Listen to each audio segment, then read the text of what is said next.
The roar of the engines filled the sky, a relentless, thunderous hum that carried the weight of men and machines into the heart of enemy territory. It was the early morning of a summer day in 1943, and somewhere over the patchwork fields of Germany, a formation of B-17 flying fortresses cut through the clouds, their silver fuselages glinting in the rising sun. Below, the forests and towns stretched out quietly, oblivious to the storm about to descend. Inside the bombers, tension crackled in the air like static. The gunners, young men barely out of school, gripped their guns and scanned the skies, knowing they were the first line of defense against the Luftwaffe's elite. The Germans called them flying fortresses, with a mix of respect and scorn. Over the skies of Europe, stories of their supposed invincibility were growing. The B-17 seconds were slow, lumbering, easy targets, the Germans said, and yet they had faced countless attacks and returned, battered but unbroken. The American airmen were aware of their reputation, but it offered little comfort. For every fortress that made it home, another was shredded in midair, its crew swallowed by the clouds and the chaos of battle. The story begins with those German aces pilots who had honed their craft over the early years of the war. Men who could weave through anti-aircraft fire and line up their shots with deadly precision. They had seen every trick in the book and believed that no bomber could hold up against them for long. They mocked the gunners aboard the B-17 seconds, calling them cowards, amateurs, inexperienced boys trying to play at war. From their cockpits, the fortresses looked like slow-moving targets, their defensive fire a mere annoyance, something to dodge rather than respect. And yet, something was changing in the skies over Europe. By mid-1943, the tide of the air war was slowly beginning to turn. The Americans were learning, adapting, and the B-17 crews were discovering ways to fight back that the German aces had never expected. Bombers flew in tighter formations, their gunners covering each other, creating a wall of bullets that made attacking them a deadly gamble. It wasn't just the firepower, it was ingenuity, discipline, and a willingness to bend the rules of aerial combat in ways that were as clever as they were daring. One of these innovations began quietly, almost unnoticed.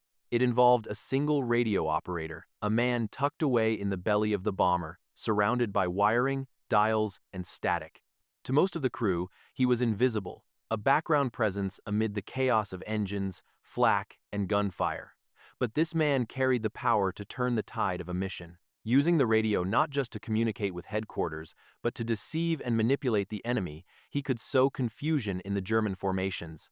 A wrong transmission, a misdirected signal, could make the Luftwaffe turn on each other, exposing vulnerabilities the pilots themselves had never intended to reveal. The German pilots were arrogant, confident in their superiority. They had spent years mastering dogfighting and gunnery, and they believed the B-17 seconds were slow, unwieldy beasts.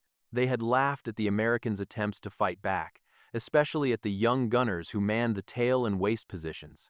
From their vantage point above the clouds, the bombers' movements seemed predictable, almost comical. And yet, beneath that seemingly naive exterior, the fortresses were evolving. Every mission taught the crews something new. Every failed attempt, every near miss, every loss became a lesson etched into their minds. By the time the bomber crews had completed dozens of missions, they had learned not just how to survive, but how to outsmart their hunters. The radio, once a tool for simple communication, became a weapon of deception. Crews discovered that they could intercept German chatter, mimic their signals, and create illusions in the sky. Entire formations of enemy fighters could be manipulated into breaking their own lines, chasing shadows that weren't there, or flying into the path of concentrated defensive fire. It was an invisible war within the war, one fought in frequencies and static, with deadly consequences. The story that unfolds over the next days would cement the B-17's reputation and turn mocking laughter into disbelief. One mission, one clever trick, one small piece of ingenuity would lead to an astonishing feat that the Luftwaffe would not forget. The Americans were about to demonstrate that bravery wasn't just about gunning down enemy planes, and that cunning could be just as lethal as skill. But before we reach that fateful moment, it's important to understand the stakes. Each B-17 carried 10 men, each with a role critical to survival. The pilot and co-pilot navigated through flak-filled skies, the bombardier prepared to release tons of explosives on German factories and supply lines, while gunners manned their stations, eyes scanning for the shimmer of enemy wings or the deadly streak of tracer fire. The radio operator, usually overlooked, would become the linchpin of a daring maneuver that would stun the enemy.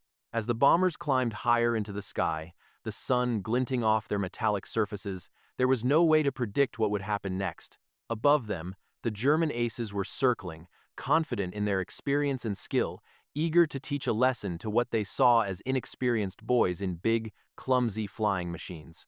They did not yet know that this mission would change everything. And it all came down to a single, audacious plan, a plan that relied not on guns, bombs, or speed, but on deception. The Americans were about to show that intelligence, courage, and a little bit of daring could turn the sky itself into a trap. The moment was coming when the mocking laughter of the German pilots would be silenced forever, replaced with shock, confusion, and awe. The air war over Europe was about to witness an event that would be whispered in mess halls, studied in classrooms, and remembered as one of the most audacious and brilliant maneuvers of the bomber crews. And it all began with a simple realization. Sometimes the greatest weapon in the sky isn't firepower. It's a mind willing to think differently, a radio operator ready to challenge the rules, and a crew prepared to turn the enemy's confidence into their downfall. The morning of that mission began like any other, with the B-17 seconds taxiing down the airfield, engines thrumming, propellers slicing through the thin haze of dawn. Inside the cockpit, the pilots exchanged quiet nods, their faces tight with concentration. Down the fuselage, the gunners adjusted their helmets, checked their guns, and ran through mental checklists that had become ritual over weeks of combat. The radio operator, a wiry young man named Thompson, sat hunched over his equipment, fingers brushing over dials and switches, a faint furrow of thought across his brow.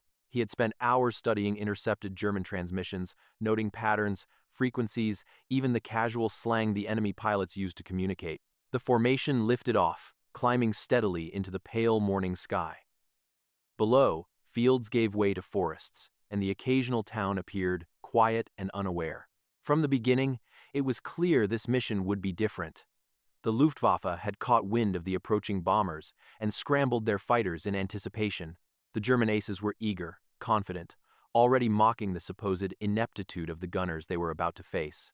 As the B-17 seconds crossed into hostile airspace, the first flak bursts erupted in the distance, black puffs of smoke that marked the invisible danger lines laid out by the enemy below. The gunners tensed, eyes darting between sky and instruments, and then, as if on cue, the German fighters appeared. Sleek, fast, and deadly, they sliced through the clouds, circling, diving, their machine guns flashing in short bursts. For a moment, the formation seemed fragile, the lumbering bombers no match for such speed and precision.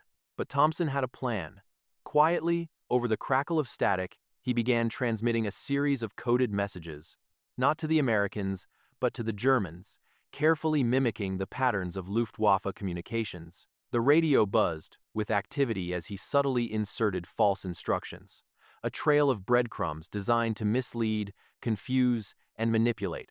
He knew the German pilots trusted their radios as much as their eyes. Every order carried authority, every signal demanded obedience. And it worked. Slowly, almost imperceptibly, the German formations began to falter. One ace broke formation, following a phantom signal that suggested a vulnerable target elsewhere. Another pilot veered off to respond to a false command. The precision and confidence that had defined them for years began to crumble. What had once been a mocking, confident assault turned into chaos, the fighters chasing shadows that didn't exist, exposing themselves to concentrated fire from the B-17 seconds overlapping gunners. It was a masterclass in deception. From the tail turret to the nose, gunners opened fire at precisely the right moment, their tracers weaving an invisible web of lead. The German planes, now disoriented, flew straight into it. One by one, explosions tore through the air, smoke trailing as fighters spiraled downward. The skies, once dominated by their confidence, now became a trap carefully laid by those they had underestimated. Meanwhile, Thompson stayed focused, adjusting frequencies, ensuring the illusion continued. Every intercepted message, every simulated order, was a calculated move in a deadly chess game. The Germans, trained to rely on both instinct and orders, were caught between reality and the false signals, unable to distinguish the truth. Within minutes, 7 enemy planes were sent tumbling from the sky, each one a testament to the power of cleverness over brute force. The crew of the B-17 barely breathed, their adrenaline mixing with awe. They had faced countless missions where the outcome was uncertain, but rarely had they felt such precise control over the battle unfolding around them. It wasn't luck. It wasn't chance. It was the result of preparation, intelligence, and courage, with every man in the bomber playing a crucial role. The pilots kept the formation tight, avoiding the flak and debris, while gunners continued to cover each other, creating a fortress in the sky that was nearly impossible to penetrate. The Germans' initial laughter, their mockery, had turned into confusion and fear.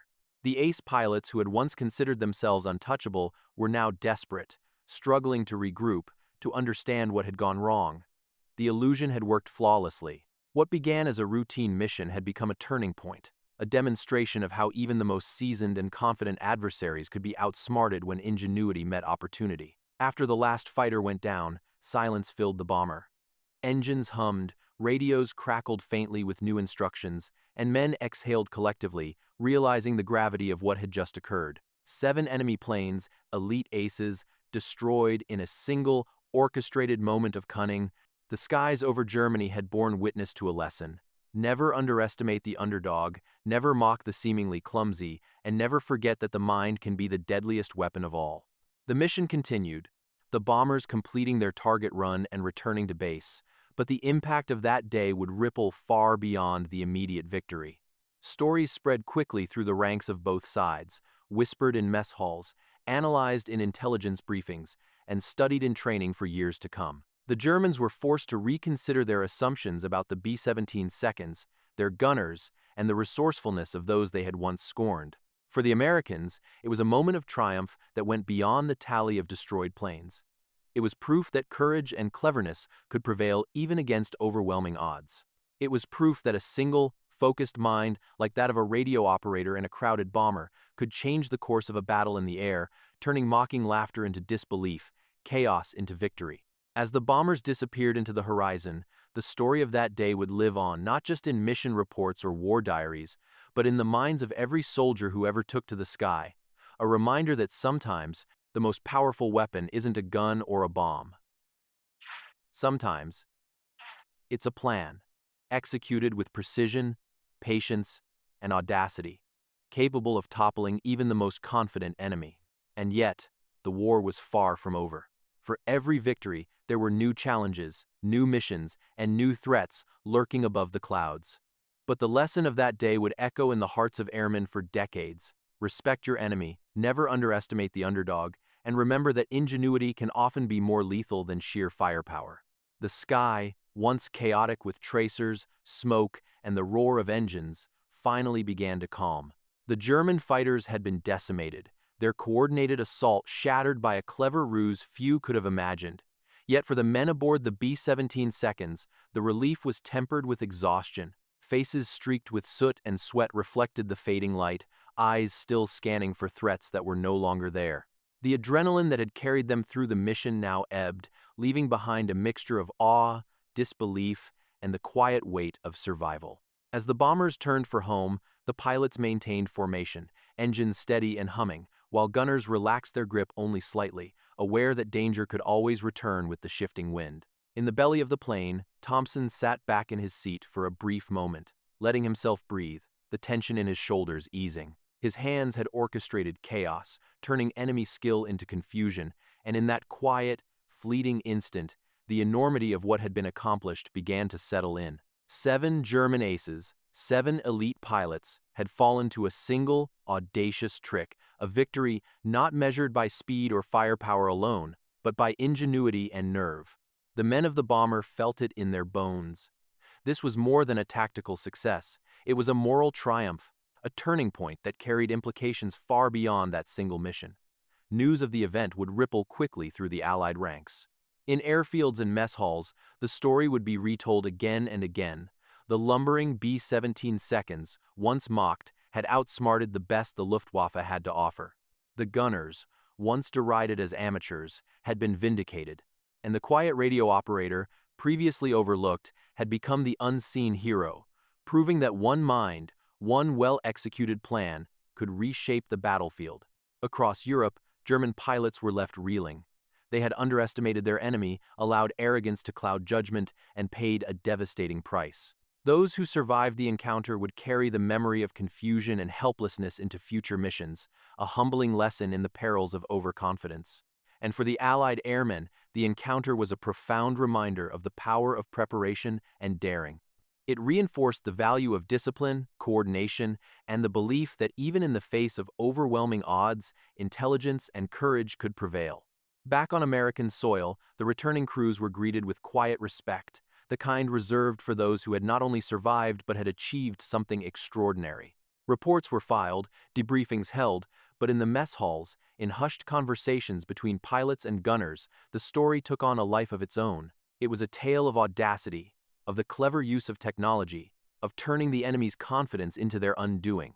It was proof that warfare wasn't only fought with bullets and bombs, it was also fought in the mind, with strategy, deception, and nerve. For the men who had flown that day, there was also a personal reckoning. They had faced the very real specter of death, felt the fear that had become a constant companion in the skies over Europe, and yet emerged victorious. Each glance exchanged between crew members carried the weight of unspoken acknowledgement. They had been part of something exceptional, a moment where human ingenuity and courage triumphed over raw skill and experience. The bond forged in those silver fortresses, amid the chaos and danger, was unbreakable. In the broader scope of the war, the event became emblematic of a shift. The B-17 seconds were no longer simply lumbering targets. They were symbols of resilience, precision, and adaptability. Their crews had demonstrated that even in the face of elite opposition, victory could be achieved through clever tactics and unwavering courage. The encounter also left a lasting imprint on the Luftwaffe, forcing pilots and strategists alike to reconsider how they approached these bombers in the future. The mocking laughter that had once echoed over the skies was replaced with caution, respect, and a new wariness that would linger for the rest of the conflict. And yet, beyond the tactics and the triumphs, there was a deeper lesson, a reminder that resonates even today. Courage is not only measured in how fast you fly, how many bullets you fire, or how close you come to death. True courage is measured in ingenuity, adaptability, and the willingness to seize a moment when it matters most. Thompson's quiet skill at the radio, the gunner's disciplined focus, and the pilot's steady hands combined to produce a moment of brilliance that altered the course of a single battle and echoed through history. As the sun dipped lower in the sky, casting a golden glow over the returning bombers, one could imagine the crews looking out over the horizon, reflecting on what they had endured. They had stared down the most feared pilots in Europe and emerged not only alive, but victorious. The sky that had once been a place of fear and uncertainty had become a canvas on which they had painted a masterpiece of strategy and daring, and in that moment, the world learned something essential. Sometimes the most unassuming heroes, the ones quietly manipulating dials and transmitting signals from a cramped radio room, can change the course of events more profoundly than the fastest fighter or the heaviest gun. The story of that mission would live on, passed down through generations of airmen, studied in military schools, and recounted in memoirs and documentaries. It stands as a testament to ingenuity over arrogance, preparation over panic, and courage over fear. The German aces, once confident and mocking, had been undone not by brute force, but by cleverness, patience, and audacity. And the B-17 crews, battered and exhausted, had proven that even the slowest, most seemingly vulnerable machines could become deadly when guided by brave and intelligent men. In the end, it wasn't just about the 7 planes shot down. It was about the lesson written into the skies that day. Never underestimate your enemy, never discount the power of ingenuity, and never forget that even in the midst of war's chaos, human courage and cleverness can prevail in ways that defy expectation. The laughter of the German pilots was silenced, replaced with disbelief, respect, and a caution that would shape the air war for years to come. And for those who flew in the B-17 seconds that day, it was a victory they would carry with them forever, a quiet, brilliant triumph etched into the history of aerial warfare.